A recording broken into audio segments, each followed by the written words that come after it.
services unto the personality of Godhead, who is praised with transcendental songs, is established as an irrecoverable fact. As soon as irrecoverable loving service is established in the heart, the effects of nature's modes of passion and ignorance, such as lust, desire, and hankering, disappear from the heart. Then the devotee is established in goodness and he becomes completely happy, thus established in the mode of unalloyed goodness. The man whose mind has been enlivened by contact with devotional service to the Lord gains positive scientific knowledge of the personality of Godhead in the stage of liberation from the material association. Thus, the knot in the heart is pierced and all misgivings are cut to pieces. The chain of fruitive actions is terminated when one sees the self as master. He will become liberated from the influence of the modes of ignorance and passion, and thus all inauspicious things accumulated in the core of the heart will disappear. How will I make them understand this message of Krishna consciousness? I am very unfortunate, unqualified, and most forlorn. Therefore, I am seeking your benediction so that I can convince them, for I am powerless to do so on my own. Somehow or other, O Lord, you have brought me here to speak about you. Now, my Lord, it is up to you to make me a success or failure as you like. O spiritual master of all the worlds, I can simply repeat your message. So, if you like, you can make my power of speaking suitable for their understanding. Only by your causeless mercy will my words become pure. I am sure that when this transcendental message penetrates their hearts, they will certainly feel enlightened and thus become liberated from all unhappy condition of life. Oh Lord, I am just like a puppet in your hand. So if you have brought me here to dance, then make me dance. Make me dance. Oh Lord, make me dance as you like. I have no devotion, nor do I have any knowledge, but I have strong faith in the holy name of the Krishna. I have been designated as Bhakti Vedant, and now, if you like, you can fulfill the real purpose of Bhakti Vedanta. Hare Krishna, Krishna Krishna, Hare Hare, Hare Ram, Ram Ram, Hare Hare. Shri Prabhupada ki jai ho. Thank you, Prabhuji, for so wonderful seva. Hare Krishna, pranam to all devotees. Thank you, Mataji. Thank you very much. This is the song composed by Srila Prabhupada when he was traveling to US by Jaladuta. It is a very great song. It is very, very favorite to many devotees, including me. Hare Krishna. I welcome all the devotees to today's session. We'll start today's session with the invocation prayers. Namo Vishnu Padaya Krishna Prishtaya Bhutale Srimate Bhaktivedanta Swami Riti Namine Namaste Saraswate Deve Gauravani Pracharine Nirvishesha Sunyavadi Paschatya Desatarine Jai Sri Krishna Chaitanya Prabhu Nityananda Sri Advaita Gadadhara Srivasati Gaura Bhakta Vrinda Hare Krishna Krishna Krishna Hare Hare Hare Rama Rama Rama Hare Hare Om Ajnanatimirandasya Jnananjana Salakaya Chakshurunnmilitam Yena Tasmai Shri Gurave Namaha Sri Chaitanya Manovishtam Stapitam Yena Bhutale Swayam Rupa Kadamayam Tadati Swapadantikam Vandeham Sri Guru Sri Yutapadam Kalam Sri Gurun Vaishnavancha Sri Rupam Sagrajatam Sagana Rudrathanvitam Tamto Jivam Sadvaitam Savadhutam Parijana Saitam Krishna Chaitanya Devam Sri Radha Krishna Padan Sagana Lalita Tribisakhanvitam Cha He Krishna Karuna Sindhu Dinabandhu Jagatpate Gopesha Gopika Kanta Radha Kanta Namastute Tapta Kanchana Gourangi Radhe Vrindavaneshwari Vrishabhanusute Devi Pranamami Hari Priye Vancha Kalpatarubhya Cha Kripa Sindhubhya Cha Patitanam Pavanebhyo Vaishnavebhyo Namo Namah. Now we will offer our obeisances to Sri Chaitanya Mahaprabhu and the six Goswamis of Vrindavana. नमो महावदान्याय कृष्ण प्रेम प्रदायते कृष्णाय कृष्ण चैतन्य नमने गौरतिष नमः. O most beneficent incarnation, you are Krishna himself, appearing as Sri Krishna Chaitanya Mahaprabhu. You have assumed the golden color of Srimati Radharani and you are widely distributing pure love of Krishna. We offer our respectful obeisances unto you. Krishna Varnam Tusha Krishnam Sangopang Astraparsadam Yagyan Sankirtana Prayer Yajanti Sumedasaha.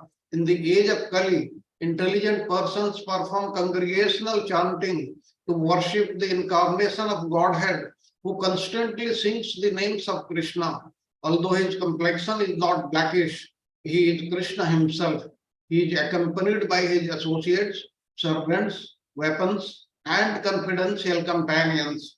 Nana Shastra Vicharana Kainipunam Shardharma Sanstapakau Lokanam Hitakarinam Tribhuvana Manya Saranya Karo Radha Krishna Padara Vindhavajanan Anandena Talikau Vande Rupa Sanatana Ragujito Sri Jiva Gopalakau.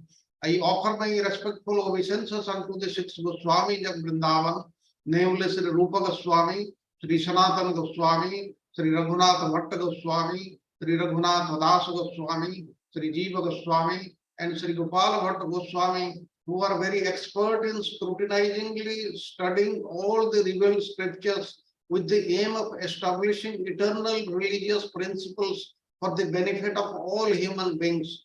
Thus, they are honored all over the three worlds and they are worth taking shelter of because they are absorbed in the mood of the gopis and are engaged in the transcendental loving service of the divine couple Sri Radha and Krishna. Om Namo Bhagavate Vasudevaya Namo Bhagavate Vasudevaya Namo Bhagavate Vasudevaya Narayana Smutya Narakchaiva Narottamam Devim Saraswatim Vyasam Tato Jayam Mudire Nashta Prayesu Abhadresu Nityam Bhagavata Sevaya Bhagavati Uttama Sloke Bhaktir Bhavati Naistiki Hare Krishna Krishna Krishna Hare Hare Hare Rama Rama Rama Hare Hare. With this, let us start with lesson 19. We covered lesson 18 here, yesterday. And before we start lesson 19, let us hear in very brief the gist of what we have learned yesterday. Hare Krishna, Danda Pranam.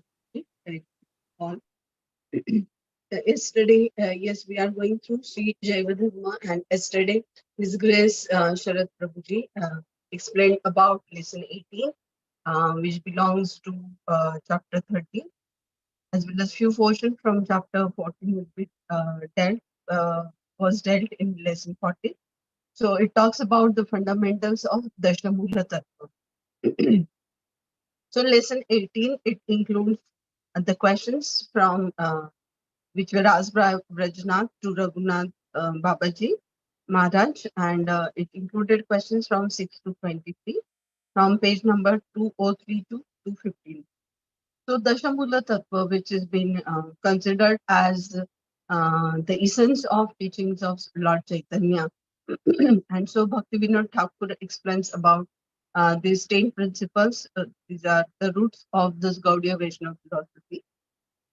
So these 10 fundamental as well as esoteric principles, which talk about the three stages of spiritual enhancement, that is Sambandha, Abhidheya, and Prayojan.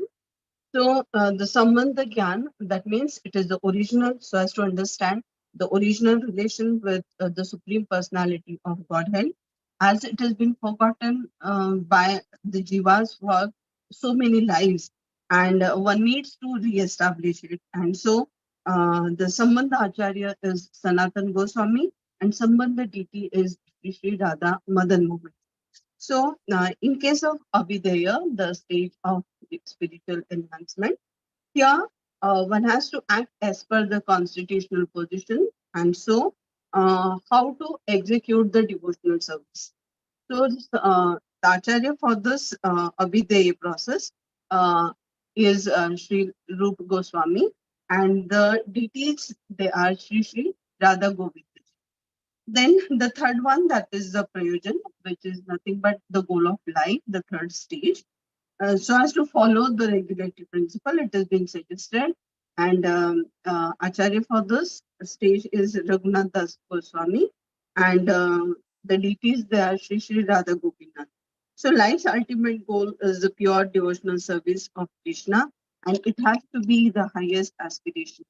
So the followers of Sri Chaitanya Mahaprabhu follow this particular approach. And in short, Prabhuji also explained that what is Sambandha? It is Jiva Swarup Hai Krishna Nityadas. And what is Abhidaya? It is to execute the pure devotional service. And what is Prayojan? Is to attain the love of Godhead. So Rajnath, he's asking, he goes to Raghunath Babaji Maharaj. Raghunath Babaji develops the Vatsalya Bhav. It arises and he embraces Rajnath with love and offers him seat. And now Rajnath is asking questions to Raghunath Babaji Maharaj. He asks about the Shamula Tattva. So which are the 10 pillars of Vedic truth by Bhakti Vinod Thakura, which contain the whole gamut of the teachings of Vaishnava philosophy, and it is the blueprint which has been explained in a concise manner by Bhakti Vinod Thakur. So it includes that Lord Hari is the supreme truth. So it has been accepted by Vedas also. He has, the Lord has all 6 potencies and is in the ocean of nectar of the transcendental melodies.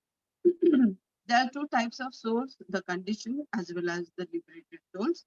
Then the 4th point, everything which arises simultaneously one and different, that is Achintya Veda philosophy. Tattva, it has been explained.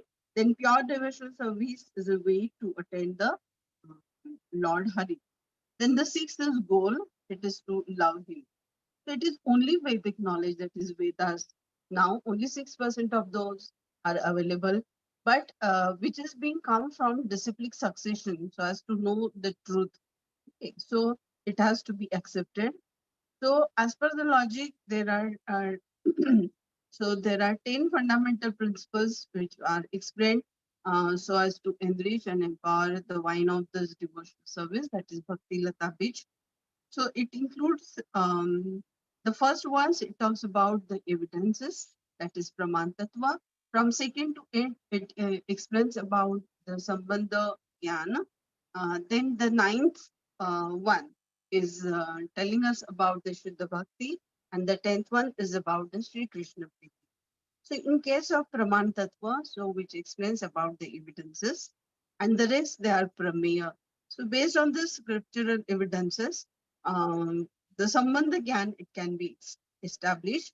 First, to understand who is Param Tattva, is Lord Krishna. He is Sarvashaktiman, he is the source and who possesses all these energies. Then 4th one is Akhil Rasamrita Sindhu. So he's an ocean of nectar of transcendental meadows. Then Vibhinna Ausha Tattva. So Prabhuji explained that yes, we are qualitatively one with Lord Hari, but quantitatively we are different. That is Mamai Vansha Jiva Loki Jiva Bhuta Sanatana. Then talked about Baddha Jiva. Baddha Jiva is conditioned by illusory potency of Maya. Mukta Jiva, Maya cannot control such jivas. Then Achintya Bhedabhed Tattva. Yes, qualitatively we are one, but quantitatively we are different. Then Sri Krishna Priti, that talks about the prayojan or the ultimate goal of life. In case of Shuddha Bhakti, it talks about Abhidaya process, that is unalloyed devotion, that is Anya Bilashita Shinyam Jnana Karma Dhyana Anukulena Krishna Nishidanam Bhakti Ruttama, which has been explained by Sri Rupa Goswami. So, then the 10th principle is Sri Krishna Priti, but that is the prayojan or the goal of life. It talks about the love and affection with Lord, and which has to be the objective so as to obtain the love of Godhead. Then question 7 was about who taught this knowledge. It is Brahma, who is the creator of this universe. He taught it to his disciples, and he first taught it to his son, that is Atharva, and evidence is Mundak. The next question was, are Smriti Shastras authentic? Yes, it has been said that there are two types of Shastra, Shruti as well as Smriti. In case of Shruti Shastra, which includes Vedas and Vedic knowledge, in case of Shruti Shastra, there are Itihasas and Puranas, which includes Ramayana and Mahabharata also. So in the disciplic succession, it has been authentic because the knowledge it has been given in Guru Parampara. And so Prabhuji explained the legacy of our parampara right from Brahma to Srila Prabhupada. So it has been said why some evidences there are more considered as more valuable. So yes, it is the Vedic knowledge, it should be accepted, and Ramayana and Mahabharata, they are also authentic because they do include, they do explain us the scriptures, they do explain us in Sattva Guna they are, and Pancharatras they do follow. So rather than the direct perception, the Vedic knowledge is more considered as more authentic, as direct perception sometimes it may show the faults, and for the conditioned souls one can see the four defects, that is Brahma, Pramada, Vipralapsa and Karanya Patva. So that is one can make the mistakes, so there can be illusions, one can follow cheating, and there are limitations with our senses, and so direct perception is not considered authentic. So it is only Vedic knowledge which is reliable one. So which books to accept? In the books which are there in Guru Parampara, which are accepted by our acharyas, they are considered as authentic one. So which includes 12 Upanishads, few portions of 4 Vedas, Brahmanas and Mandals, and etc. So they are considered as the authentic ones and as per the Vedic knowledge. So material logic will not help us to know about the spiritual things. So our material senses, they are limited and will not help us so as to understand the spiritual truth. So Veda is everything and logicians, they do argue. So there are the 6 things as per the second verse of Dashamula Tattva. Yes, Lord Hari is the supreme truth. It is a Brahman which is known as is effulgence. Lord is the super soul who resides in the Jiva. Lord is the father of universe and he is the lover of Srimati Radharani, as he is completely spiritual and have a particular form. So it is impersonal Brahman. Is it the highest truth? It was asked.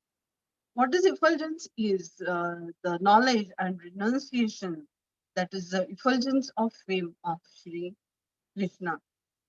So Prabhuji explained about the example of light and fire. Okay, how light illuminates from the fire. Similarly, effulgence arises from Lord himself. So at the end of every description, one says Om Shanti, and Hari, etc. Who is that Hari? Is nothing but he himself is Radha and Krishna. Then who is Paramatma? What is Paramatma? 6 points that are explained at the end. Yes, each expansion of Lord is complete in itself. So it has been said, Om Purnamada Purnamidam Purnat Purnamuchyate, it is the shloka. And it explains about how Lord Hari is complete in himself. He exists in the form of super soul in every jiva. He manifests himself as Karnodakshay Vishnu, Garbhodakshay Vishnu, and Kshirodakshay Vishnu. And so he is Paramatma. So last question, it was, what is the proof that Lord is Bhagwan? Yes, he expands himself, his strength in the form of Narayana. He manifests his sweetness in the form of Lord Shri Krishna, and his effulgence is known as Brahman. Yes, it has been as per Srimad Bhagavatam 1.3.28, the famous shloka, that is Krishna's to Bhagwan Swayam. Yes, it is Bhagwan Sri Krishna who is supreme in himself, and he manifests in many different forms, and but he is one. So in many different forms, that means there are many kala and ansha and avatar. So those are there so as to glorify the devotees. Lord takes so many avatars. And now today, His Grace Sharad Prabhuji will lead for lesson 19, that is which will include evidences, truth, and Lord's potencies. From Sri Jaiva. Hari. Over. Thank you very much, Mataji. Thank you very much for the nice synopsis given about lesson 18, which we covered yesterday. I again welcome all the devotees to the today's session, and we'll start today's class. Today's class is lesson 19, as given in the slide. 18 to 20, evidence and truth and the Lord's potencies. Yesterday we have covered lesson 18, now lesson 19. Now in this lesson 19, as you see in the slide, we'll be covering the balance portion of chapter 13 and some portion from chapter 14. Balance of chapter 14 will be covered tomorrow. Yesterday we have covered Dasamula Tattva 1 and 2, that is the verses 1 and 2. Today we will be learning about the verses 3 and 4. And the questions by Brajanatha, question number 24 to 32, evidence, truth, and the Lord's potencies. Now, here in this slide, we see the gist of what is given in Dasamula Tattva verse 3, Dasamula Tattva verse 4, and the two themes which will be discussed today. In these themes, in the first theme, Prajanath will be asking questions 24 to 28, and his questions 29 to 32, they form the theme 2 of this class. Now, Prajanath is asking so many questions. In the first part, in theme 1, we'll cover the conditioned soul will have doubts, and his intelligence will never fathom Lord's transcendental reality. Now we know that we are in the material world. Our knowledge, our intelligence, everything is material, and the Lord is totally transcendental in all respects. And it is very difficult to understand the transcendental matter with our material reasoning, material knowledge, and material intelligence. Let us see what Brajanath asked the questions. We'll see the questions first. And then question wise, we'll see what are the answers given by Raghunath Das Babaji, or shortly Babaji Master. Now question number 24 is asking, having an average sized form, how can he be all pervading? Like Lord Krishna, when he came here 5,000 years back, people have seen him, and we know the description that his size is average size. But how he can pervade the complete universe, rather the multitude of universes. How many universes are there in the creation, we do not know. There are innumerable universes. How he is pervading in his form, he can only stay in one place at a time. This is the question. And another part of this question is, limited in this way, he must have many faults. Thus, he too must have been conditioned by the modes of material nature. And this is how the Jnanis, they think about Krishna. They think this material nature, that is the Mayadevi, is so powerful that she is also conditioning Krishna. And what is the third portion? Third portion is, no longer can he be supremely independent. That means Krishna will not be independent at all. Rather, Maya will be controlling him. Then the fourth portion of this question is, how can all these defects be removed from Krishna? Now, this is question number 24. Question number 25, a wise person will accept that Sri Radha and Krishna's forms, beauty, features, pastimes, companions, homes, forests, forest groves, and all else of them are purely spiritual. However, given the limitations of time and place, how do they manifest all these? Then the next question is 26. Granted that Lord Krishna appears by his own will in the material world, however, to some people who see him, his transcendental form, abode, and pastimes, all seem material. Why don't all people see his spiritual form? Why can't they see the spiritual form of the Supreme Lord? And why they can see only the material forms? This answer also we'll see. What Babaji Mahasaya he answers. Then question number 27 is, didn't Lord Krishna descend to the material world to show mercy to people in general? That is everybody and who were there at that time.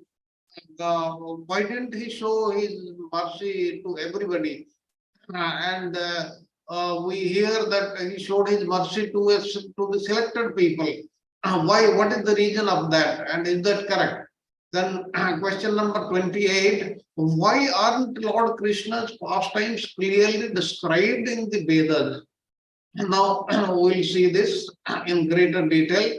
First question number, question number 24, what basically the Brajanath is asking, how can Sri Krishna be all pervading if he has a average size human-like form? If we accept that he has a form, it means that he can only stay in one place at a time, and that gives rise to so many philosophical discrepancies. The first is that he cannot be all pervading tattva if he has a form and body. And secondly, if he has a body, he will be limited by the material modes of nature. So how can he be independent and have limitless and absolute authority? How can this be reconciled? Let us go on to the next slide to see the answer of this question.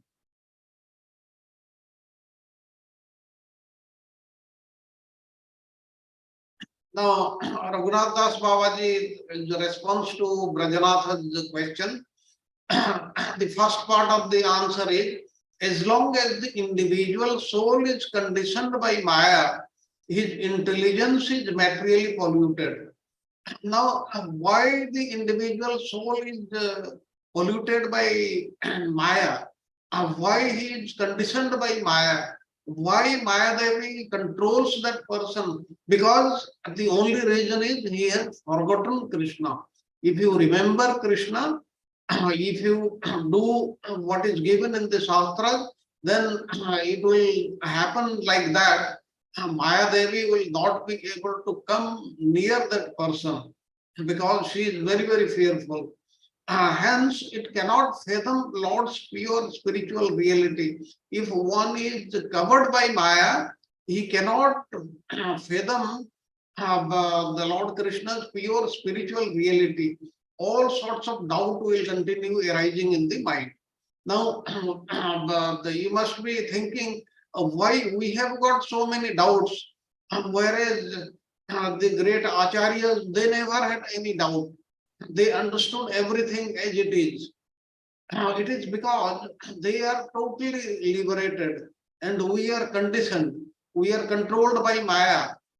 We have not become pure devotees so far. Once we become pure devotees, we become liberated even in this life, then we will be able to understand the spiritual nature of Krishna and we will have no doubt thereof. Then the second point is the idea that the Supreme Spirit is formless, unchanging and inactive are the complete opposite of the spiritual truth. That means what is being said that the Supreme Lord is formless, he has no form at all, that is very, very incorrect. Now, we know the terms Sakara and Nirakara. Now, till now we have heard one explanation of Nirakara. Nirakara means no material akara, no material form. The Lord does not have any material form because He is totally 100% spiritual. I'll give another explanation of this. Now, in Sanskrit grammar, when it comes to Nishedh, that means you want to say the opposite, then you always apply a or an. Suppose somebody has to say uchit. Uchit means the opposite is na uchit. It is na uchit is anuchit. It is never niruchit.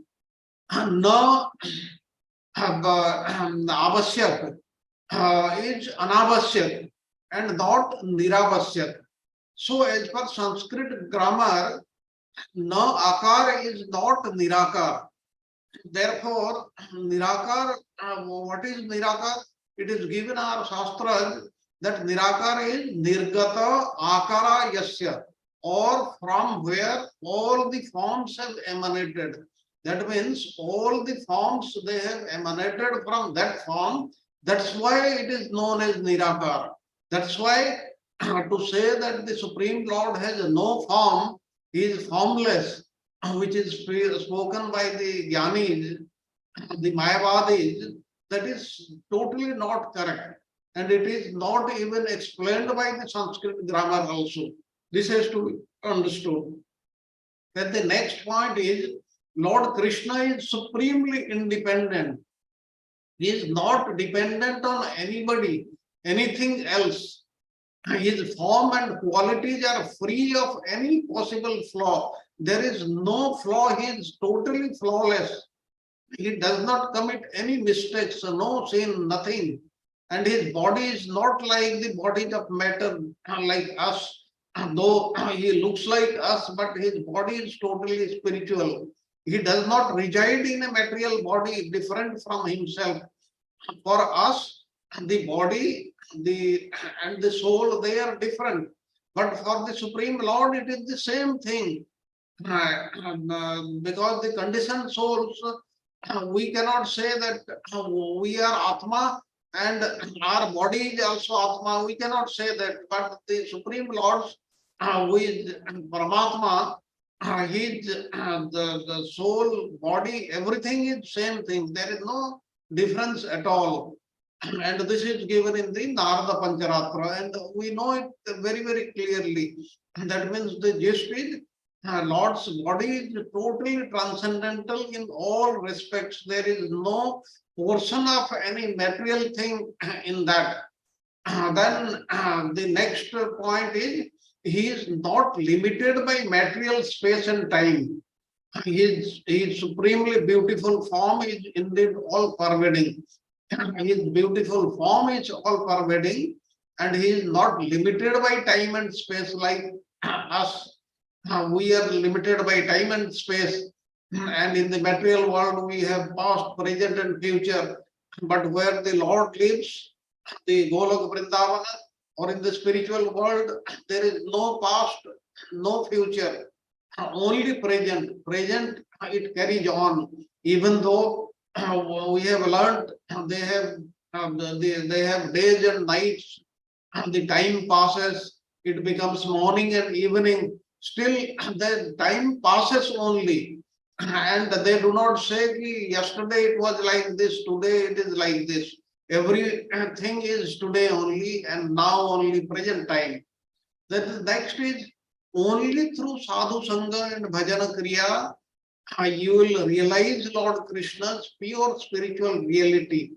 Then you will aspire to live in Braja. Now, again and again, we have been told there are only two things most important for a devotee. And what are they? They are sadhu sangha. Sadhu sangha means association with the sadhus. If you associate with sadhus, then you will achieve everything. But here there is a catch. You have to remember, somebody may say, I have been associating with sadhus, but I am not progressing. it also depends on the type of sadhus we are associating. Suppose we associate with the level of sadhus or devotees of the level of our previous acharyas, the six Goswamis of Vrindavan, just by seeing them, our all sins will vanquish. But there are different grades of sadhus. When we associate with them, proportionately we are purified. And if we are fortunate enough to associate with a very high level acharya, then we will be able to purify ourselves then and there. And that is what is the difference. And overall, we have to do sadhu sangha and bhajan kriya. Bhajan kriya means not only chanting the name of the Lord and chanting it loudly amongst the devotees, but serve the Lord in many ways. In one of the relationships which we can think of, which is palatable to us, which we like as per our temperament. Then with these only we will be aspiring to become a pure devotee, and then after becoming a devotee, will aspire to live in Braja, because that is the ultimate. And the next one is the average sized form of the Lord is far from what your material intelligence can understand. With our material intelligence and knowledge, we cannot think of how the Lord looks like. But how we can know? We can know from the Shastras, we can know from the teachings of the Acharyas. In the past, you must have committed many impious deeds. We are not able to conceive the form of the Lord because of our impious deeds, that is the our sins in our past lives. And once they get washed away gradually, we'll be able to see the Supreme Lord, realize Him, realize His words given in the Shastra. Let us see next. Okay, let us go on to what was said in question 25. I'll repeat the question 25 is, a wise will accept that Sri Radha and Sri Krishna's forms, beauty, features, pastimes, companions, homes, forests, forest groves, and all of them, they are purely spiritual. However, given the limitations of time and space, how do they manifest this? That means the question he is asking, no intelligent person can have any doubt about this point. However, I would like to know when, where, and how Krishna's spiritual Vigraha, Dharma, and Leela are manifested within the material limitations. Since Sri Radha Krishna's Vigraha and bodily complexion and their Leelas, their associates, houses, pastime groves, forests, secondary forest, and all the objects in the spiritual world are totally transcendental. How do they appear in the material world? Now, Babaji Mahasaya is answering his question. He's saying that Sri Krishna is the master of all potencies. Like yesterday, we saw that all the six potencies of the Supreme Lord, he has got 100%. And nobody has got like that. Nobody has got 100% of all the potencies, the six potencies we discussed yesterday. He being God, by definition, nothing is impossible for him. He can lift a mountain like Govardhana. He can do anything and everything. There is nothing which he cannot do. Even though he was a small little child of 6 days, he was able to kill a huge putana whose size was enormous. And still then he could kill, because in the child size and grown-up Krishna, there is no difference. Krishna is same. That has to be understood, and nothing is impossible. Anything and everything he can do. There is no limitation for him. Whatever he wishes is at once accomplished. He doesn't have to do anything. He just has to wish and everything happens. But then you may question, why does he come to the material world? Why he has to come? He in the spiritual world, he can enjoy with the gopis, enjoy with the Brajavasis there, and he just wishes something and it happens here in the material world. But that he does to honor the devotees.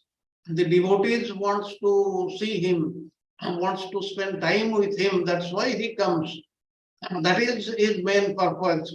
If so desires, he can undoubtedly bring his transcendental form, entire entourage and spiritual abode to the material world.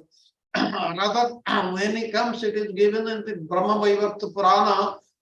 When the Lord comes to this material world, he comes with all his paraphernalia, all his entourage, including the places like Braja and the Govardhana, Yamuna River and all that, everything he brings. And whatever he brings, they are all transcendental. Even now in the present day Vrindavan, what we see, the Govardhana or the Yamuna Nadi, Yamuna River, they are transcendental. We may say people have polluted the Yamuna River, the water is muddy, and at times there is very little water in that. But we are seeing that because of our limited capability in our eyes. We cannot see the transcendental thing. Even today, the transcendental Yamuna is there, clear, pure, sparkling. The water is there in the Yamuna, and it is full. What it was 5,000 years back, when Krishna was sporting there in the Yamuna river, that same thing is existing today. Even the acharyas, the higher level devotees, they can see even today. But we, with our limited vision and with our material mindedness, we cannot see that. We cannot realize that. That's why we have to realize that Sri Krishna possesses all potencies. Even if it appears impossible, it is actually possible for him. And there is nothing with which we should be surprised. Then regarding question number 26, I'll just repeat the question also. Granted that Lord Krishna appears by his own will in the material world, however, to some people who see his transcendental form, abode and pastimes, all seem material. Why don't people see his spiritual form? And what he is actually asking, by his desire, he can do everything and he can manifest his purely spiritual form.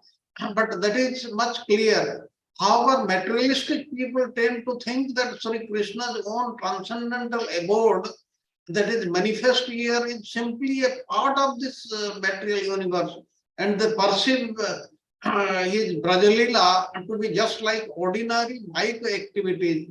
Brajanath is asking why it is like this. Why can't worldly people see Krishna's manifest, self-manifest spiritual form as Satchidananda when he mercifully appears in the world, the material world, that is the world of birth and death? Now, Babaji Mahasaya is answering this. He says, one of Krishna's transcendental qualities is his mercy to his devotees. We should know that there is nobody who is more merciful than Lord Krishna. He wants to see good things in us. He doesn't want to see defects in us, but many times he wants to correct us. That's why he puts us into various circumstances. And he is most merciful to his devotees. Through his Ladini Shakti, he bestows through his Ladini Shakti, he bestows divine vision to his devotees to realize that everything about him is all spiritual. That is, when we rise to that level, we'll see that everything concerning the Supreme Lord is spiritual, like the deity in the temple. Somebody may see the deity as made of wood or metal, but if a pure devotee sees him, he will see the Lord himself in that. The Lord is there. There is no doubt in that. But we are not able to see because of our mentality. We have to change our consciousness. We have to change our mentality. Then we will be able to see. Also, he reveals his transcendental pastimes and their reality. Because of his curtain of Maya, this transcendental vision is curtailed from non-devotees' material senses. Mama Maya Durattaya, the Lord says in Bhagavad Gita. That means if somebody wants to win over Maya, then he has to be a devotee of Lord.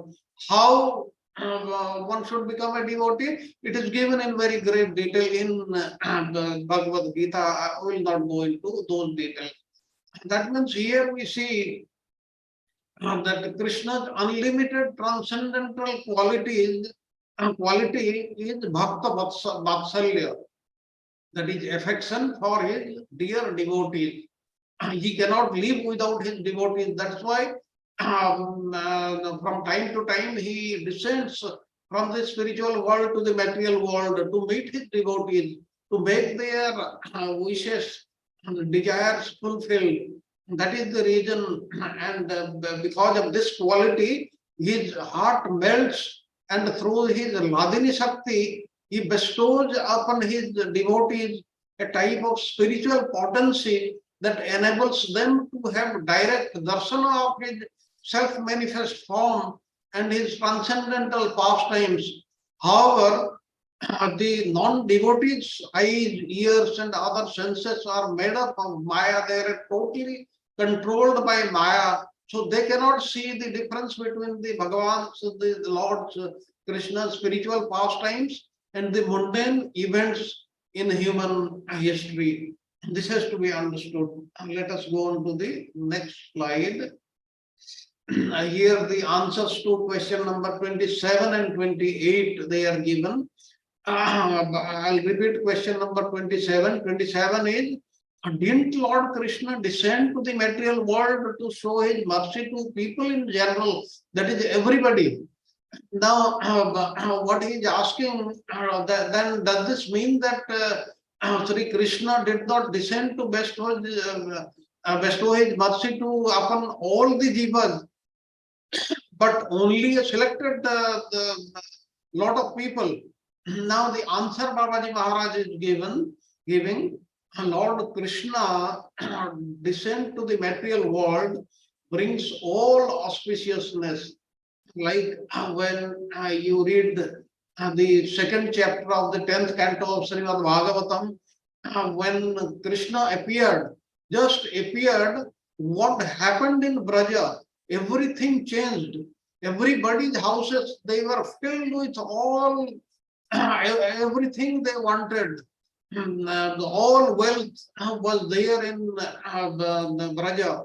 Goddess Lakshmi had herself descended, and nobody had gone and given the wealth to the Brajavasis. They just appeared there. And this is what is auspiciousness. When Krishna appears, all auspiciousness manifest in transcendental pastimes.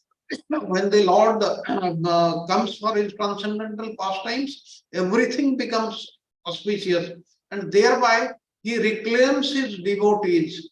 And the reason for his coming here is a lot of people, they become devotees, they rise to higher levels, then at the end they go to his Dharma.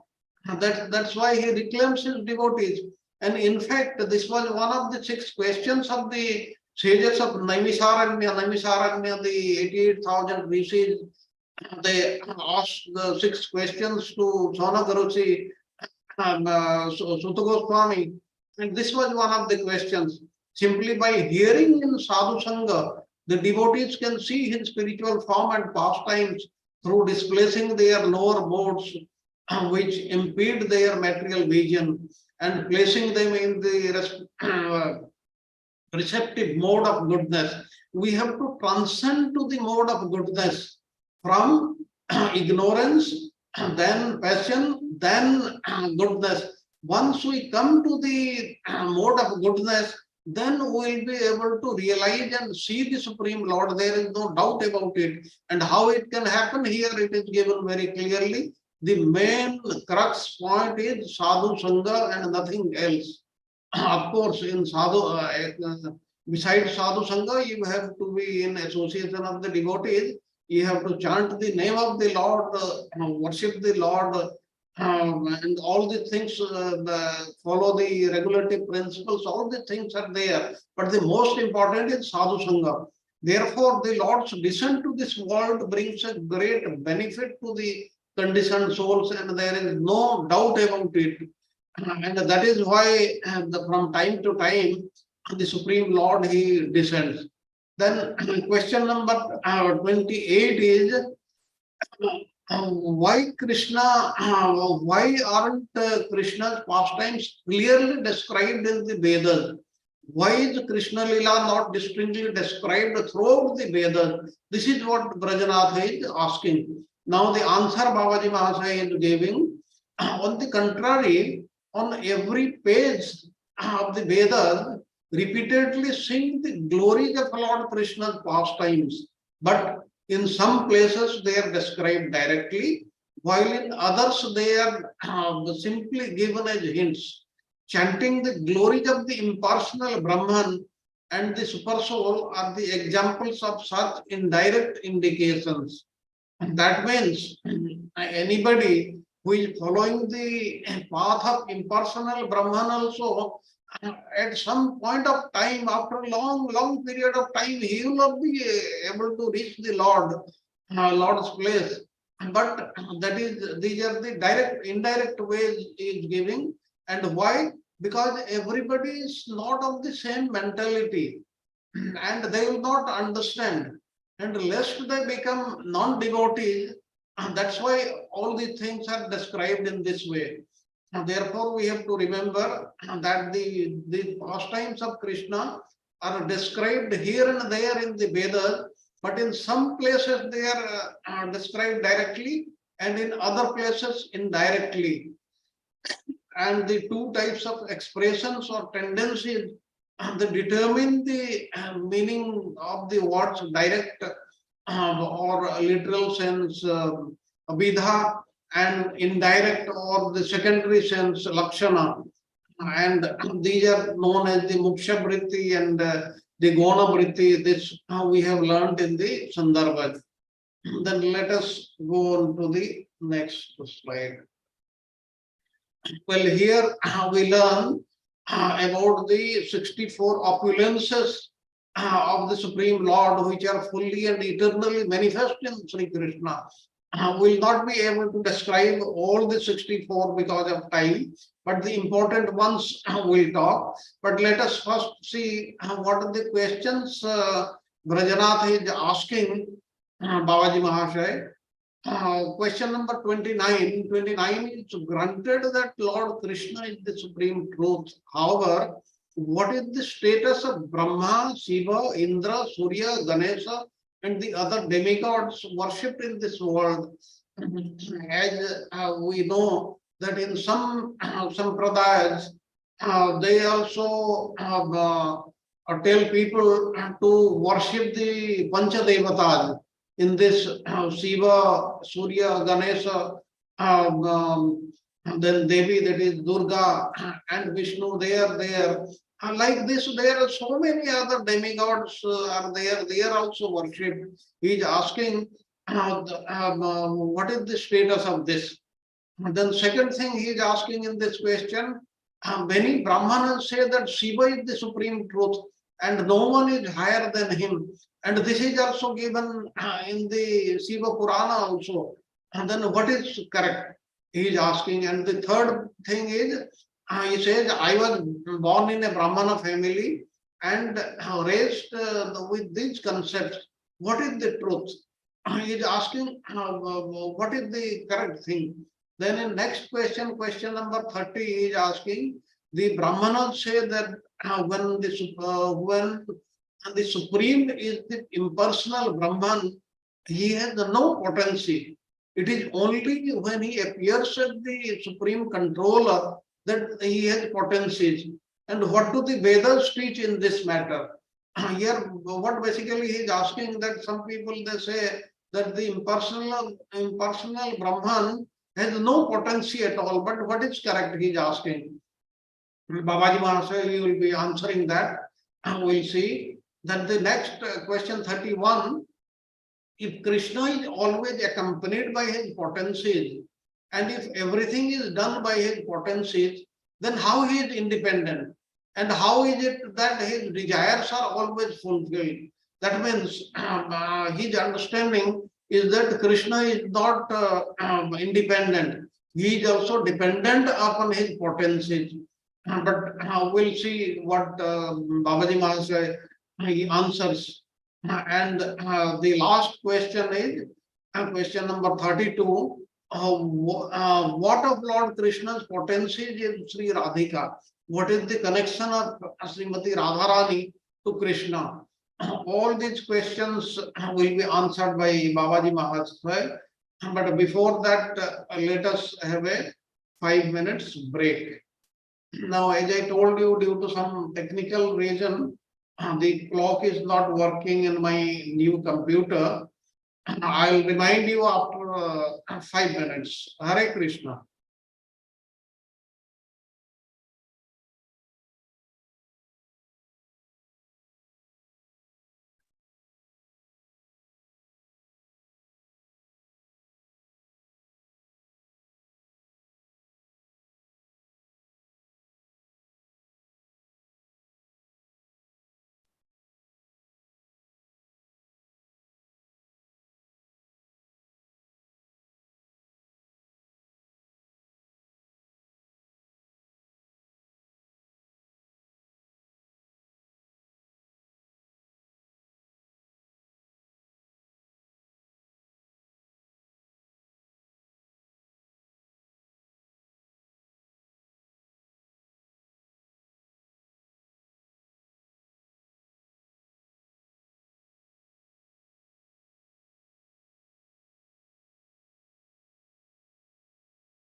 Welcome back.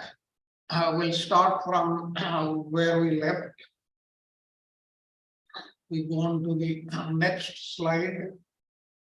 Here, question number 29 has been answered.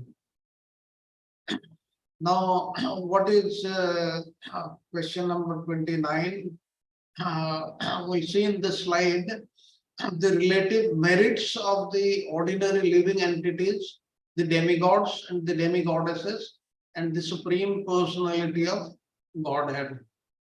Now, I'll just repeat the question, what was asked by Brajanatha to Babaji Mahasaya. Granted that Lord Krishna is the supreme truth, however, what is the status of Brahma, Shiva, Indra, Surya, Ganesha, and other demigods? And the second thing he asked, many Brahmanas say that Shiva is the supreme truth. And the third thing he asked, that I was born in such a Brahmana family and I have heard about these things in my life, but I want to know that what is the truth? Basically, he is asking, there is no doubt that Bhagavan Sri Hari, Sri Krishna is the Paratattva, but what is the position of the demigods, the Devatas? Please be merciful and explain this to me. Because there are very many people in the material world who worship Lord Shiva, the Devi, that is Durga. And I have also taken birth in such a Brahmana family, and I have been hearing about all this. Now to this, let us see what Babaji Mahasaya he answers. It is a long answer. We'll try to understand what is being said in this. Now, you divert your attention to the right side of the slide, starting from Roman 1. Now, the first point is the first 50 qualities are very minutely exhibited in the living entities, but they are fully manifest in the Supreme Personality of Godhead. Out of the 64 qualities we are saying the Supreme Lord has got, the first 50 qualities in a very, very minute quantity, they are in the living entities, that is the Jivas also. But in the Supreme Personality of Godhead, they are in 100%. 100% is there. Then the second point is, apart from these 50 qualities, the 5 are found in the Supreme Personality of Godhead, but are partially present in demigods like Shiva. That is, even the higher class demigods like Shiva, they have got very minute fraction of these 5 qualities. What are these? Always situated in his original position. And the second is he is omniscient. And third is always fresh and youthful. He is Satchit Ananda. He is possessor of all mystic perfection. We'll see this in detail. What he is saying is he is always situated in his Swarupa. Now, what is the meaning of this? Now, Sridhar Swami has explained the meaning of this. He said the word Swarupa means one's own form or shape, and also one's own condition, character, and nature. Since Lord Krishna, being pure spirit, is none different from his body, that we saw earlier, there is no difference between his body and spirit, and therefore there is absolutely no difference between the Lord and his visible form. By contrast, in this material world, we, the conditioned souls, are distinctly different from our material bodies. Whether these bodies be male, female, black, white, whatever it is.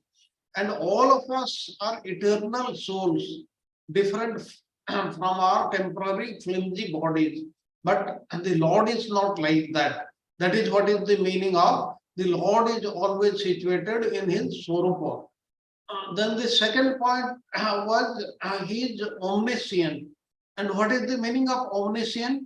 The Lord is understood, the Lord, it should be understood that the holy place like Radhakunda, what happened when Chaitanya Mahaprabhu visited Braja, he could not find Radhakunda. But there in Chaitanya Charitamrita it is written that however being omniscient Supreme Personality of Godhead, because he knows everything what happens in past, present and future, he discovered Radhakunda and Shamakunda in two paddy fields. There was only a little water, but he took his bath there. And like this it is described. And according to the Quran also, the Lord has supreme blissful transcendental body, and he is the absolute truth, all pervading, omniscient and eternal being. He is the origin of everything. This is quoted in the Chaitanya Charitamrita Madhya Lila also. And also it is given in that the Vedic literature composed by the omniscient Mahamuni Vyasadeva, they are evidence of all spiritual existence. Only through these revealed scriptures can we understand these things. Otherwise, it is not possible to understand them. Now, let us go further. Now, the point number 3 here is another 5 qualities found both in the Supreme Personality of Godhead and Lord Narayana, but not in demigods like Lord Shiva. What are those 5? These are the inconceivable supreme power, can do anything and everything, and then generating innumerable universes from the body. This Lord Krishna can do, and his form Narayana, and his the forms which emanated from him, like Garbhodaksai Vishnu, they can do, and nobody else, including Lord Shiva. And the third thing is being the original source of all incarnations. The source of all incarnations is Lord Krishna only, but there are some incarnations who have come from Narayana also. And then the fourth is he bestows liberation upon enemies killed. Whenever an enemy is killed by Lord Narayana or Lord Krishna, they get liberation. Like in Brajalila, when Krishna, when the demons are being killed, they were being killed by his Narayana form, not by Braja Krishna. And because of he has got this capability, they also were liberated. And the fifth thing is the ability to attract even the self-satisfied. The self-satisfied sadhu, they also get attracted to Lord Krishna even though they have no attraction for anything else. Then the next is, in addition to these 60 qualities, Lord Krishna has 4 unique qualities that are not even in his incarnations, including Lord Narayana. These are very, very special only to Krishna. That's why he has got 60 plus 4, 64 qualities. 64 qualities, they are found in Krishna only. 60 qualities found in Narayana. And others we have already discussed. Now, what are these special qualities which are found in Krishna and not found in anybody else, including Narayana? First, his sweet pastimes of Leela Madhurya. His Leelas in Braja, that is the Braja Leela, they are most famous and they are most sweet, much sweeter than the pastimes in the other places. Then the second, abundance of wonderful associates who are very dear to him, like the gopis, the gopas, and everybody. All these, they are very, very dear to him, and he is also very loving towards them. And the third is his Rupa Madhurya, his personal beauty. And his personal transcendental beauty cannot be compared to anybody else. And there is nobody who is equally beautiful, then Lord Krishna want to talk of being more than him. Then the fourth one is he attracts the minds of the three worlds by the melodious vibration of his flute or Venu Madhurya, which is very, very famous that we know. So these are what are the differences amongst the Lord Krishna and others. Let us go on to the next slide. And this slide we'll see in two parts. Each part we'll see separately. Now,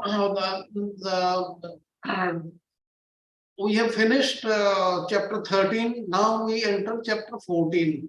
This we are answering question number 30. And question number 30 was the Brahmana said that when the Supreme is the impersonal Brahman, he has no potency. And it is only when he appears as the Supreme Controller that potency comes to him. And what do the Vedas they say about him? Now, this will be answered by Babaji Mahasaya. What he is saying, he does not possess bodily form like that of an ordinary living entity. Though when he came 5,000 years back, outwardly he was looking just like the human being, but his body is not composed of the five matters as us, the living entities. There is no difference between his body and soul. This we learned. And he is absolute. All his senses are transcendental. Nothing material is there in him. And any one of his senses can perform the function of other senses. Therefore, no one is greater than him. No one is equal to him. His potencies are multifarious, and thus his deeds are automatically performed as a natural sequence. He doesn't have to make any effort to do anything. He easily performs all actions. And serial number 2, about his Ichha Shakti, wrapped in meditation, the sages, when saw the mysterious potency and transcendental qualities of the Supreme Personality of Godhead, the first cause, who alone dominates the secondary causes from time to time, individual living entity. He is the Supreme Person, there should be no doubt about it. And what is the next point? His Jiva Shakti, an unborn man enjoys an unborn red, white, and black woman who bears many children like herself. Another unborn man first enjoys and then forsakes her. Now, what is the meaning of this? The unborn woman is material nature. From material nature, the colors red, white, and black, that is the Sattva, Raja, and Tamaguna, they represent the passion, goodness, and ignorance respectively. This is what is being said. And the many children are the ingredients of the material universes. Then the first unborn man is the conditioned soul. And the second unborn man is the soul who, after trying to enjoy the matter, fully finally renounces the world and attains liberation. What is our condition? We wanted to enjoy in this material world. That's why Maya Devi has taken over us, taken over control over us. And once we understand that taking the refuge of Lord Krishna only will liberate us from Maya, and then only we will be able to go back to the Lord's world. And then next slide, this is in continuation. The fourth point is Maya Shakti. The Vedas describe a bewildering variety of names, prayers, sacrifices, rituals, vows, posterities, history, and predictions of the future. Simply by studying the Vedas, it is very difficult for the conditioned soul, illusioned by Maya and trapped in the material world, to understand the Supreme Personality of Godhead, the controller of his Maya Shakti and the creator of the material universe. That's what he is saying. Only by studying we cannot understand. And in the present day context, we do not have enough knowledge of Sanskrit language because it is difficult. It is the Vedas, they are written in very difficult Sanskrit language. We cannot understand them. Then what is to be done? We learn. Point 5 is his Paraswarupa or Chit Shakti indicate that of the Lord's potencies. One is the most important, that manifests the impersonal Brahman, which in this regard indeed has potency. Now what he is saying, that although the Brahman has no qualities, by his potency the Supreme Lord created the great variety of the material world, and employing his potencies, the Supreme Person created this material world. This material world is the Lord's potency only. And the last point, the Supreme Lord, the creator of the cosmic manifestations, know every nook and corner of this creation. And although he is the cause of creation, there is no cause for his appearance. He is fully cognizant of everything what is happening in the material world and the spiritual world. He does not have to be informed by anybody.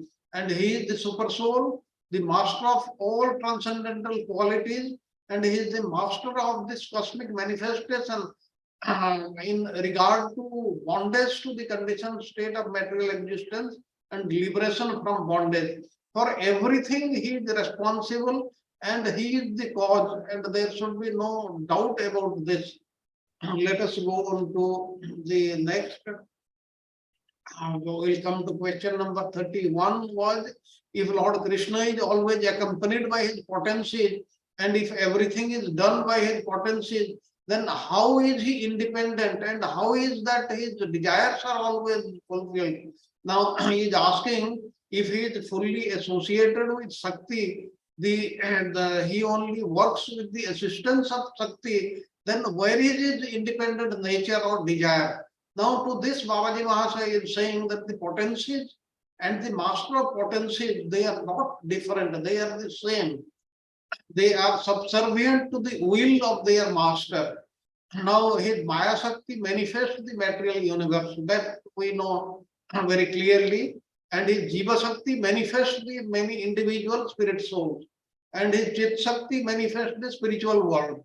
And after assigning these duties to his potencies, the Supreme Lord steps back untouched, unchanged. And when the scriptures say that he is unaffected, the meaning is that the Lord never undergoes any material change.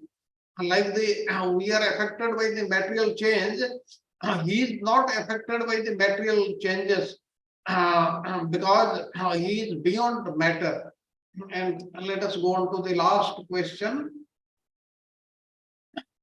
Last question was 32 was, what of Lord Krishna's potencies is Radhika? Which of Krishna's Shakti is Srimati Radharani? Now this is given very clearly in this slide.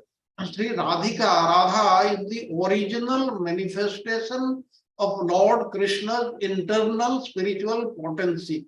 This we have seen very clearly in the Upanishads, also in our various courses in the past, especially in the Radha course. And Sri Radha and Krishna, who enjoy the nectar of pastimes together, are eternally different and not different from each other. Different and same also. Now, in this Dasamula Tattva, verse 4, what is being said, Lord Krishna enjoys nectar pastimes in Braja. That is in Braja Vrindavana, the Lord along with his gopis and Brajavasis enjoys his nectarian pastimes. He plays in an nectarian ocean of transcendental mellows, and he enjoys the confidential ecstatic love due to three aspects of his internal potencies, that is the Hladini, Sandhini, and Samavit Sakti. Now, from the internal potency of Radha are manifested two groups of three potencies. Let us see what are these. The three potencies, which are three different kinds of Kriya Shaktis of the potency of action. These are his Chit Shakti or Antaranga Shakti, his Jiva Shakti or the Tatastha Shakti, and his Maya Shakti or the Bahiranga Shakti. And then the second is the three additional ways, the Hladini Shakti, Sandhini Shakti, and the Samavit Shakti. More about this we will be learning later on also. But that means basically what he is saying, there is no difference between Radha and Krishna. And all these energies, what we spoke of the Chit Shakti, Jiva Shakti, Maya Shakti, the Hladini, Sandhini, Samavit, everything has come from Radha. And Sri Radha is none different from Krishna. Sri Radha is Krishna and Krishna is Radha.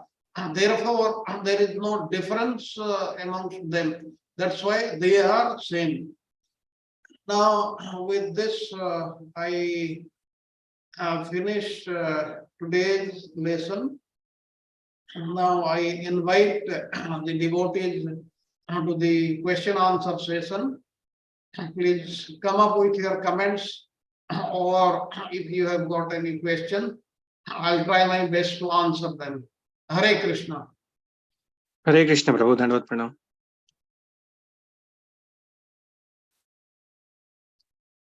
Are you able to hear me, Prabhu? Yes, yes, I can hear you clearly. Okay. Thank you very much, Prabhu. Wonderful slides, wonderful session. 2 points, Prabhu. One is very fundamental. This demigod word itself is not there in any other literature, Prabhu. We could see it on demigod. Which one? Demigod. Demigod. Yeah, Yeah. Devata, the English translation is demigod. Devata is there everywhere, including the everywhere. Okay. So it's only there in our ISKCON literature. Maybe at least I have not seen. So when somebody asks about a demigod translation, we can just call it as a Devata.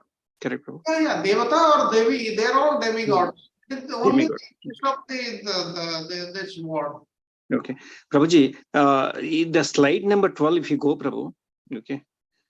Slide number 12. Okay, I'll just share the slide. And okay. The lower part, there is something like unborn, different colors of men, women especially is mentioned, Prabhu. I have not understood any of that, Prabhu. Okay, I'll Thought, Prabhu, not very clear. The third, the unborn man enjoys unborn red, white, black woman. Not understood, Prabhu. Okay. I'll explain this again. This is regarding the point number 3, Jiva Shakti. An unborn man enjoys an unborn red, white, and black woman who bears many children like herself. Another unborn first enjoys and then forsakes her. Now, in the right side, all these terminologies, they are explained, the what is meant by the unborn man, okay. What are these colors, what are the children, what is the first unborn, and what is the second unborn, these are given. The unborn woman is the material nature. What happens when the material world comes to dissolution, it comes within the Karandaskai Vishnu, and from that, when the Lord Karandaskai Vishnu, he glances, then the material nature, it starts functioning. That is the first action takes place. This is what is being said. The unborn woman is the material nature which is not yet born. And the colors, red, white, and black, they represent the modes of material nature, the passion, goodness, and ignorance respectively. And the children means the many children, that means the ingredients of the material universes. Whatever is there in the material universe, like the jivas and all others, whatever is there, they are the children of the material nature. And the first unborn man is the conditioned soul. man, and that is the soul conditioned by Maya. And the second unborn man is the soul who is liberated. Liberated means after trying to enjoy the matter, finally he renounces the world and attempts liberation.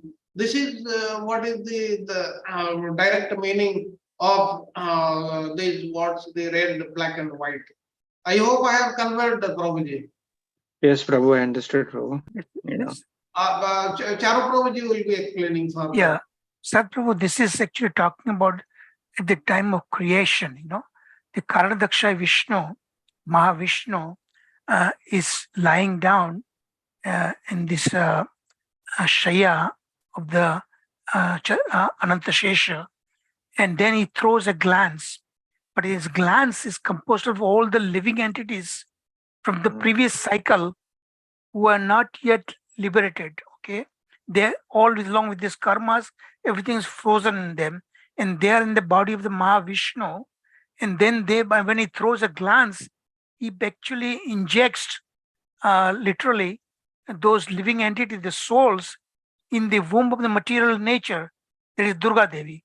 She is the superintendent of material universes. Okay, and the glance, the Krishnams, I mean the Lord Narayana, he himself does not touch the material world, but when he throws a glance, it is through the agency of Lord Shiva, Shambhu, who is the husband of Durga Devi. So he impregnates the Durga Devi in the womb with these souls who are not liberated from the previous cycle. So they are called unborn, right? So they are put in their material nature. So material nature, when it goes, there are three classes of this, the three modes of material nature of the Durga Devi, the Maya Devi, and then all this analogies is given, many children's. So those are the ingredients of material universes, senses and all kind of things. This described in great detail in the second canto of the material creation. So Karanadaksha creates the first ingredients of the material universe, all these senses, the sense objects and everything like that, okay? And then the souls are put in there and they are still in a dormant stage. And then when the Lord enters in each universe, is the expansion of Mahavishnu is Garbhodaksha Vishnu. Multiple universes are created, and each universe Garbhodaksha Vishnu enters that. And we all know that when the time of creation, he creates Lord Brahma, who is the secondary creator. His job, he himself was created by the Lord Garbhodaksha Vishnu, and then he is given the knowledge, Chatushloki Bhagavatam, and there he the Garbhodaksha Vishnu gives the knowledge to Brahma, and then Brahma, because Lord Vishnu has already created all the basic ingredients, all the senses and everything. Brahma, what he creates is the 14 planetary systems, okay, and the 8.4 million species of life forms that he creates.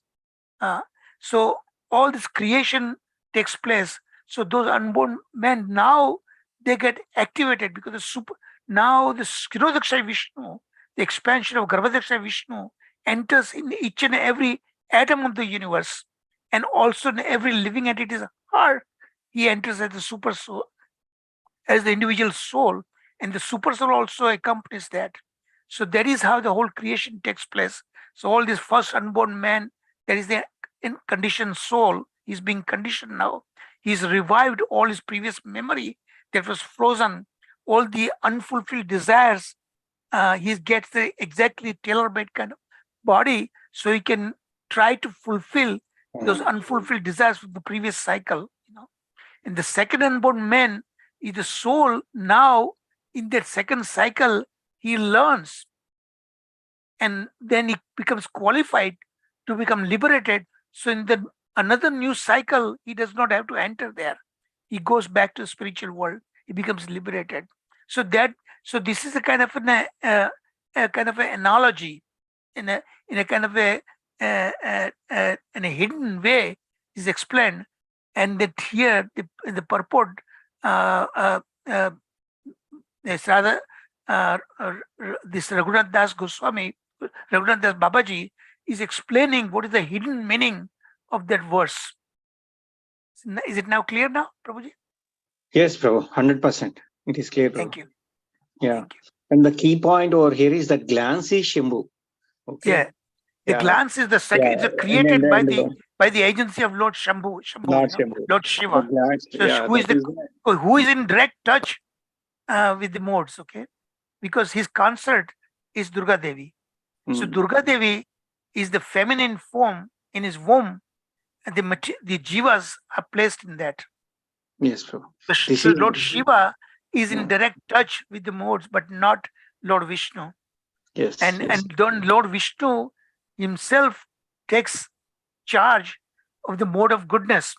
So he protects as the creation, maintenance, and dissolution, right? So maintenance, everything is done by Lord Vishnu, but he takes charge of mode of goodness.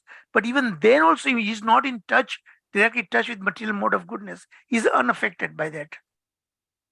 And Lord Shiva is in charge, taking control of the mode of ignorance. That doesn't mean that he comes in a mode of ignorance, but sometimes he gets affected by that, and that is only by the mercy of the Lord, and Lord Shiva enjoys that actually. Remember when he got attracted by the Mohini Swarup of the Lord Vishnu, when Vishnu wanted to bewilder the demons who stole the part of Amrita, nectar, that was churned from churning the milk ocean, and they stole from the demigods, right? So in order to bring back, Lord Vishnu takes the form of a very beautiful, exquisite, beautiful, very seductive woman, Mohini. So that Mohini actually attracts Lord Shiva.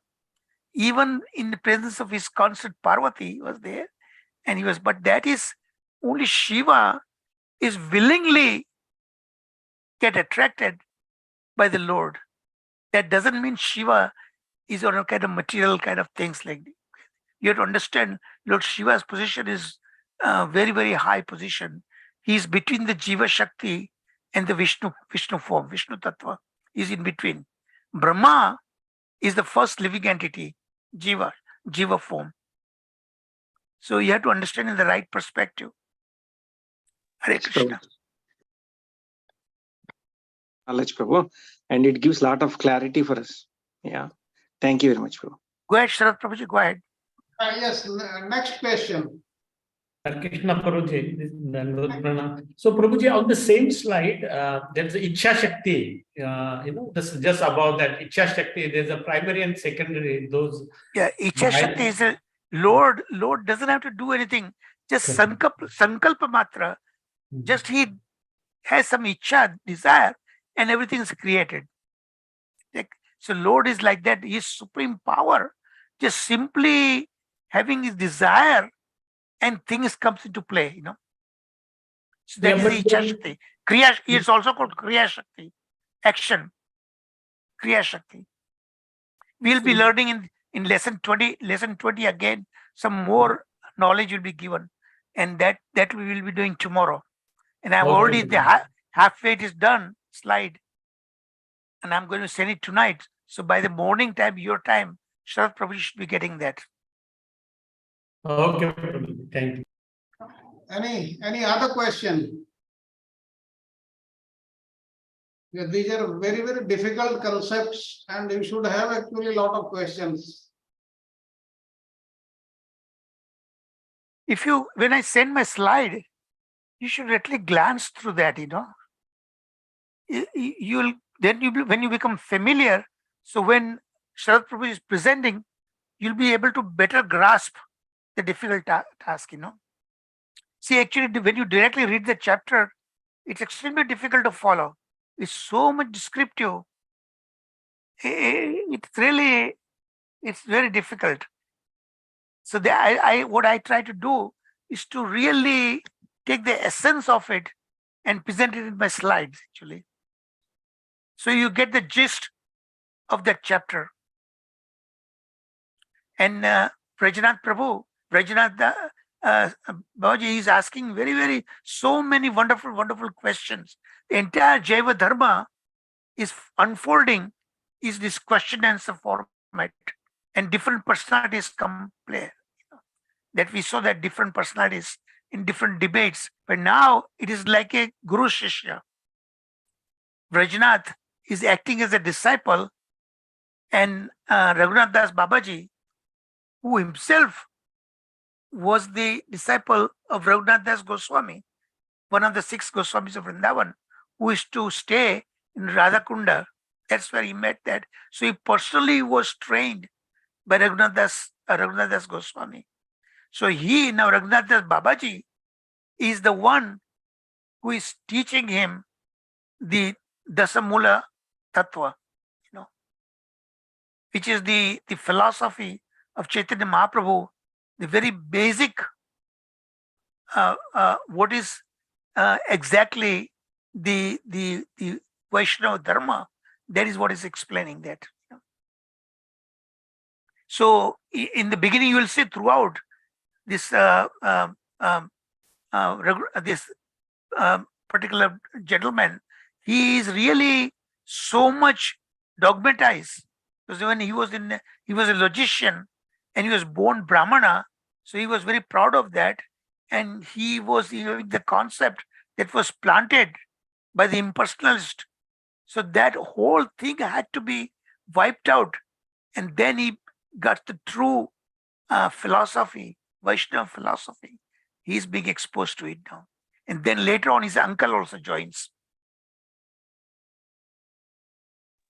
Hare Krishna. Yes, Mataji. Dandavat Pranam Prabhuji. So as we see for Abhideya, it is Srila Rupa Goswami's Bhakti Rasamrita Sindhu book is there. So to explain how to execute devotional service, are there such books illustrating Sambandha Gyan and Prayojan by Raghunath Das Goswami and Sanatan Goswami? You are asking if Sambandha Tattva has been described by Raghunath Das Goswami and others. Sambandha Gyan, which has been established, given by Sanatan Goswami. Has he written any books? Or for Prayojan Tattva, are there books written by Raghunath Das Goswami? What yesterday we talked about these all the 3 tattvas, the Sambandha Tattva, Sambandha, Avideya and Prayojana. Now, please understand that Sambandha refers to establishing one's original relationship with Krishna or the Supreme Personality of Godhead. Avideya refers to acting according to that constitutional relationship, what is to be done. And Sambandha, Avideya, and Prayojana is what is the goal. Now, Sanatan Goswami is the Acharya of Sambandha, and the deity of Sambandha is Radha Madan Mohan. And Rupa Goswami is the Goswami of Avideya, the Acharya of Avideya, and the deity of Avideya is Radha Govindaji. And Prayojana Tattva, Raghunath Das Goswami is the Prayojana Acharya, and Gopinath, Radha Gopinath is he is the deity. Now, Gopinath deity represents Prayojana Tattva, that is truth about the life's ultimate goal, that is pure love for Krishna. And we also spoke that Raghunath Das Goswami, he takes shelter of the lotus feet of Rupa Goswami as his highest aspiration, and he reveals the ways to attain the perfection of one's loving relationship with Radha Krishna. That is what we spoke. Have I answered your question or you are asking something else? And this Dasamula Tattva is actually the contribution of Bhaktivinoda Thakur. He digested the philosophy of Chaitanya Mahaprabhu and he developed this Dasamula Tattva out of that actually. So basic ingredients were given by Chaitanya Mahaprabhu and Bhaktivinoda Thakur presenting in this kind of novel, fictional novel form. That whole philosophy is presenting the Dasamula Tattva in that. In fact, I've given you some references also. First of all, read that Back to Godhead article. Yes. Very nicely, Satyaraj Prabhu is presenting in a very easily understandable way, okay? And then there is an academic references given, the Journal of Vaishnava Studies, that article, if you go through that, that is a little bit more technical aspect of it. But if you Back to Godhead article, if you read, that is written for a lay person, a general audience. Dasamula Tattva is explained very nicely. I would recommend very highly to read that Back to Godhead article, Even Bhakti Vinod Thakur has written a book that is entitled Dasamula. Yeah, that's the whole thing. Yeah. This Jaiva Dharma is given in a story form. The Yes. same philosophy. Yes. Yes, Prabhu, Dandavat Pranam. Dandavat Pranam, Prabhuji. Prabhu, I'm not sure, is Mataji finished her question or still she has anything? Yes. Okay. Yes, Raju Prabhuji, you may proceed. Hari Prabhu. Okay, she has another, sorry for interruption. Just a question, Prabhu. You said that one of the question is that why the Vedas not describe the Lord's glory in the Vedas, something like that the question was there. And you did mention that some of the places it is mentioned directly, some of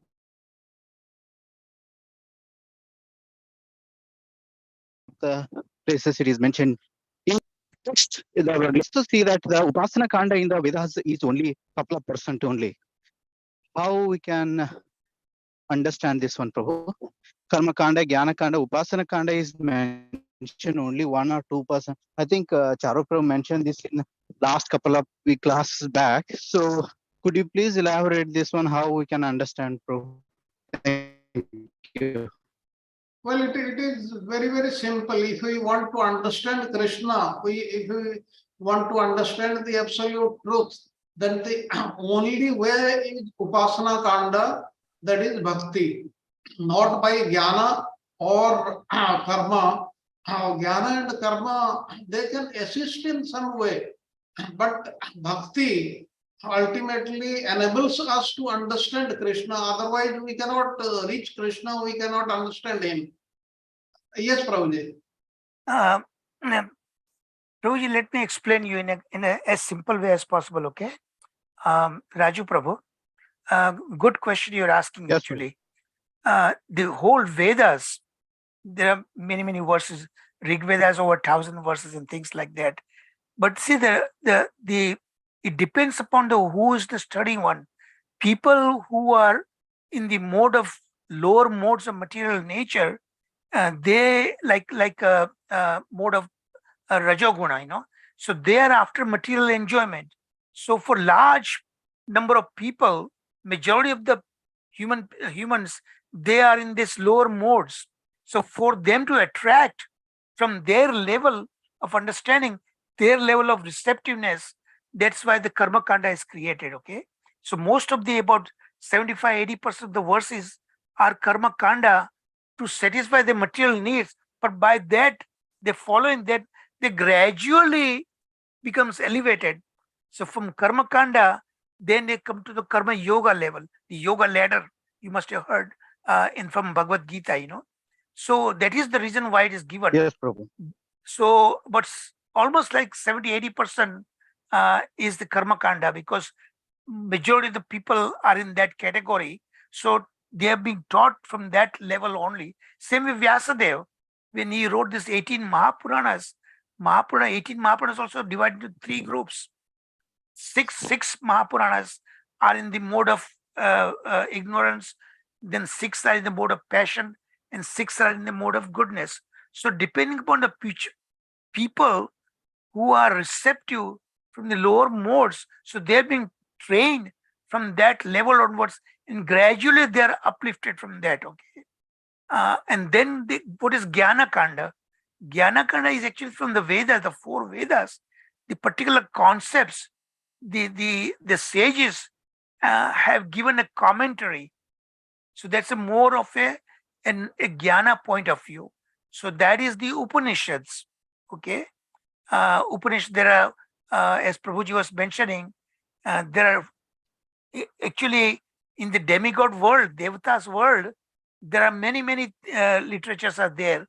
But here in this material universe, in Devatas also the material universe, but they are in the heavenly planets. So much more literature is with them. So here, ultimately, in present day world, we have 108 Upanishads, okay, and out of them, our acharyas focusing only on few of them, okay, like 10 to 12, something like that. So that is actually basically an intellectual commentaries on the Vedic Vedic knowledge given in that. In the Vedas, the Lord is very sparingly, very few spaces. Mostly the Lord is represented as an impersonal aspect of it. Okay, very few notable exceptions are like Isha Upanishad, where the personal form the Lord is given there. So then this Karma Kanda, the people gradually come to the Jnana platform, and then they study the Upanishads, and then they realize the futility of the material pursuits, in pursuing material happiness. Ultimately, that ends up in miseries. Then they realize that I want to get rid of that. I want to get out of this material existence. So their aim is to become liberated. So that is a Jnani, okay? But their aspect, their concept of liberation is means merging with the impersonal Brahman. Because for them, the goal is ultimately just impersonal Brahman, just like this Vrajanath is in that mental frame, is that kind, okay? And slowly Raghunath Babaji is going to elevate him and to come to Bhakti Marga platform, In Bhagavad Gita, Krishna also does the same thing. Arjuna was deliberately put into illusion. Arjuna is, of course, a confidential associate with Krishna. So obviously he is not like that ignorant person, but momentarily he was put into that kind of illusion. So the knowledge of Bhagavad Gita was given on the battlefield of Mahabharata, So Krishna also begins with a very basic karma kanda level, okay? And then slowly he uplifts Arjuna, coming from karma kanda to karma yoga, means through your karmic propensities, you link with the Supreme. Whatever you eat, whatever you do, everything you just, that the famous verse, yat karoshi, yat juasi, yat dadasi, yat kauteya, that verse actually. So that way you're linking with the Supreme. So karma kanda now becomes karma yoga. And same way those who are on the Jnana platform, the Jnana Kanda, purely on that point, philosophical point of view, mental speculation, then they simply use that knowledge, come to the Bhakti platform. So actually Jnanis are much closer to the Bhakti platform coming. They can immediately come. Let's look at this Sukadeva Goswami, who was in that kind of Jnana platform, who was Atma Rama actually. We came across Atma Rama here, remember? Atma Ramas are very close. When he heard from his father Vyasadeva actually tricked him through his disciple. He recited a particular verse from Bhagavatam that immediately attracted. So those Atmaramas, those Jnanis are just one step away from that. They are immediately become receptive to come to Bhakti platform. Okay. Same with those 4 Kumaras. They were also in that kind of platform, Jnana platform. But when they just simply had the aroma of Tulsi Dal from Krishna running, Lord Vishnu running barefooted to save his Jaya and Vijaya from further damage done by these 4 Kumaras. So that is how they immediately came to the Bhakti platform. So like that. So then that's why the Upasana Kand is there. It's a very minority because very less than 1% of the people who come to the Upasana Kanda people, And out of the Upasana Kanda also, bhakti, pure bhakti is still extremely rare. So all of you devotees we are so fortunate. We are like 1,000th of 1% of who are coming to the bhakti platform. And ultimately those who become pure bhakta is still extremely rare. So Raju Prabhu, you understand now the whole concept? Yes, Prabhu. Completely clear. Thank you so much, Prabhu. Thank you very Thank much. you. Thank you, Prabhuji. Now we have come to an end. Time is up. I'll request Sagar Prabhuji to recite the Nrsimha prayers. Hare Krishna Prabhuji, please accept my humble obsession. All go to Srila Prabhupada.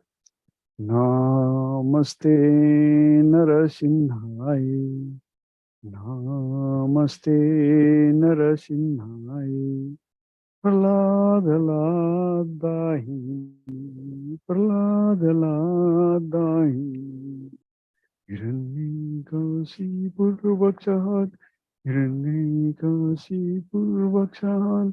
Shilatankar Nathali, Shilatankar Nathali, Ito Narsingham, Parata Narsingham, Ito Narsingham, Parata Narsingham, Ite Yami, Ito Narsingham, Ite Yami, Ito Narsingham, Bhai Narsingham, Hriday Narsingham, Bhai Narsingham, Hriday Narsingham. Narasimhamadin Sharanam Prapade. Narasimhamadin Sharanam Prapade. Tavakala Kamala Bhare. Nakhadbhuta Singham Dadita Hiranyakashipur Tanubringam Kesavadhita Narahari Rupa Jai Jagadish Hare. Jai Jagadish Hare, Jai Jagadish Hare, Tava Kala Kamala Bhare, Nakhadbhuta Singham, Dalita Hiranyakashipur Tanubringam, Kesavadita Narahari Rupa, Jai Jagadish Hare, Jai Jagadish Hare. जय जगदीश हरे नरसिंहदेव भगवान की जय भक्त प्रहलाद महाराज की जय श्री प्रभुपाद की जय चारु प्रभु की जय शरद प्रभु की जय गुरुदेव की जय ऑल assembled devotee की जय बस हरे कृष्ण कृष्ण कृष्ण हरे हरे हरे राम राम राम हरे हरे हरे कृष्ण दंडवत प्रणाम शरद प्रभु Thank you, Prabhuji. Thank you very much. All glories to Srila Prabhupada, all glories to Srila Bhaktivinoda Thakur, all glories to the assembled devotees, all the Vaishnavas.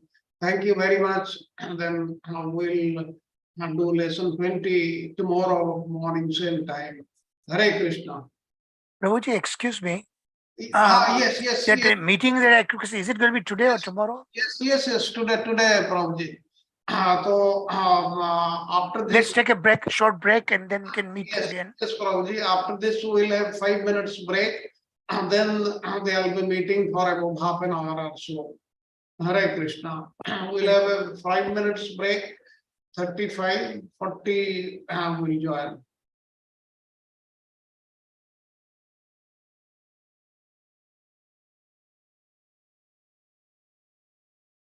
Hare Krishna Prabhuji. Thank you very much.